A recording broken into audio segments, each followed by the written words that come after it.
क्या आपको पता है crypto investors 90% of loss attempt करते हैं due to weak fundamental analysis. अगर आप एक क्रिप्टो इन्वेस्टर है तो आपको आज की वीडियो ये डेफिनेटली देखनी चाहिए, क्योंकि आज हम बात करेंगे फंडामेंटल एनालिसिस से जुड़े कुछ फैक्टर्स के बारे में। आप जब भी इन्वेस्टमेंट करते हैं तो आपको ध्यान रखना चाहिए कि आप कॉइन की किस कैटेगरी में इन्वेस्टमेंट कर रहे हैं। तो आज की इस वीडियो में हम कॉइन की कैटेगरीज के बारे में बात करेंगे। तो चलिए आइए बिना किसी देरी के हम शुरुआत करते हैं वीडियो की।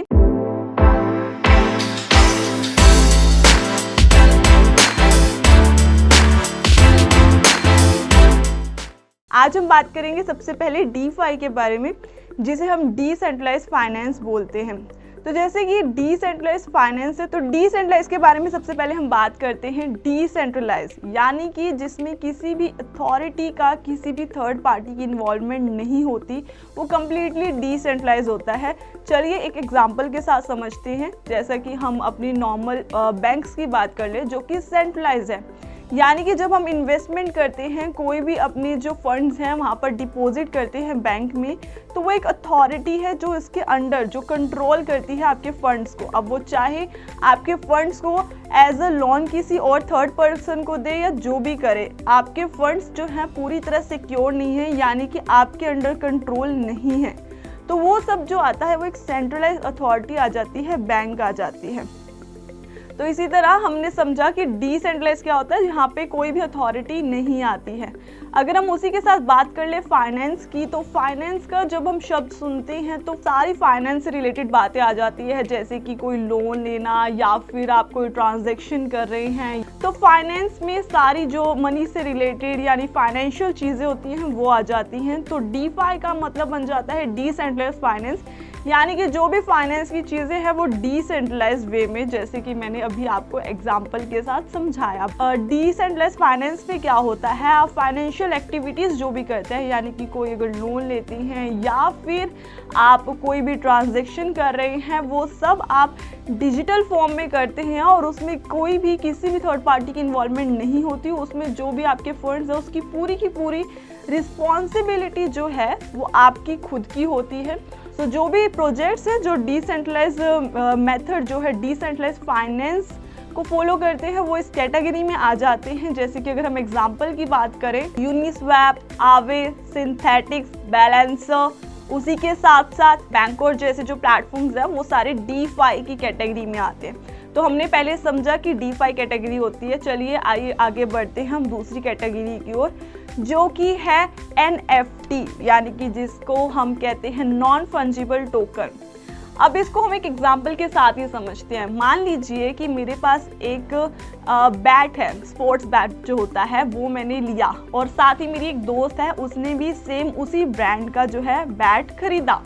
अगर मैं उसके साथ वो एक्सचेंज कर लूँ, यानी कि उसका सेम प्राइस है, सेम ब्रांड है, सब कुछ बिल्कुल सिमिलर है, अगर मैं उसके साथ एक्सचेंज कर लेती हूँ तो उसकी वैल्यू में कोई फ़र्क नहीं आता है, यानी कि उसके पास भी वही स्पोर्ट्स बैट है, मेरे पास भी वही सेम होगा। बट अगर मैं किसी स्पोर्ट्स पर्सनैलिटी से, सेलिब्रिटी से उस पर सिग्नेचर करा लेती हूँ तो वो बैट की वैल्यू बढ़ जाती है।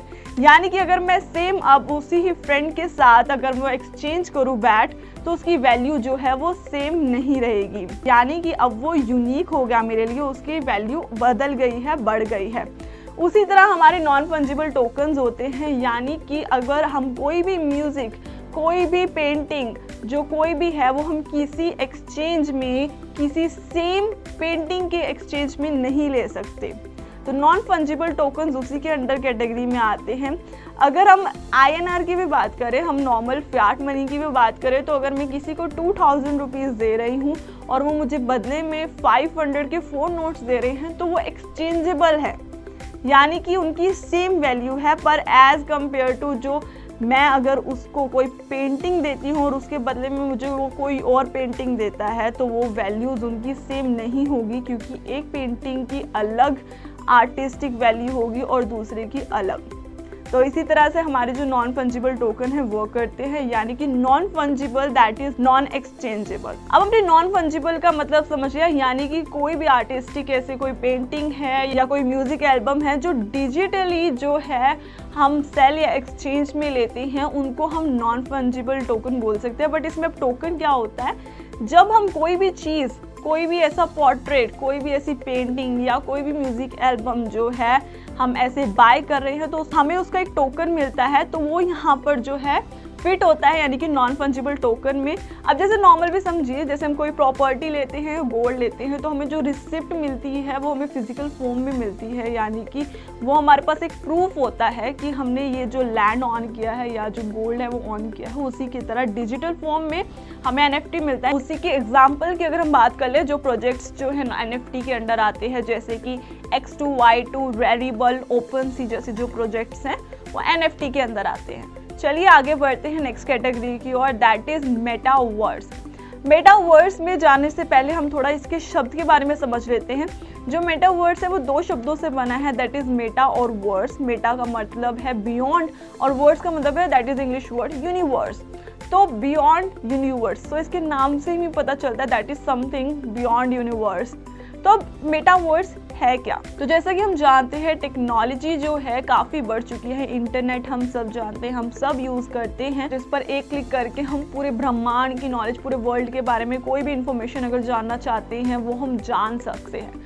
बट उसी के साथ एक छोटा सा ड्रॉबैक भी है, वो ये है कि हम जस्ट जो इंटरनेट है वो स्क्रीन पर यूज़ कर सकते हैं। बट अगर मैं आपको ये कहूँ कि आप सिर्फ सब स्क्रीन पर नहीं, स्क्रीन के अंदर जाकर है जो वर्चुअली सब रियल जो चीज़ें हैं वर्चुअली उसे फील कर सकते हैं, उसे अपने सराउंडिंग में देख सकते हैं, तो यही जो कंसेप्ट है वो मेटावर्स का है। यानी कि Web3 की दुनिया में आप घर के अपने सोफे पर बैठकर पूरी दुनिया का वर्ल्ड टूर कर सकते हैं वर्चुअली। आप कोई भी कॉन्सर्ट ज्वाइन कर सकते हैं, आप किसी एग्जीबिशन में जाना चाहते हैं आप वर्चुअली वो अटेंड कर सकते हैं।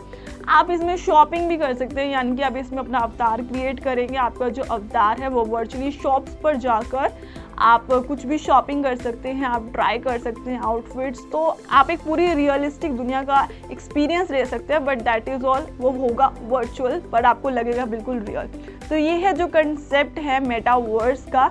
अब अगर इसी के साथ हम बात कर ले कौन से प्रोजेक्ट्स हैं जो मेटावर्स के अंदर आते हैं, जैसे कि for example sandbox, Decentraland, alien world, उसी के साथ साथ सोमनियम स्पेस जैसे जो प्रोजेक्ट्स हैं वो मेटावर्स के अंदर आते हैं।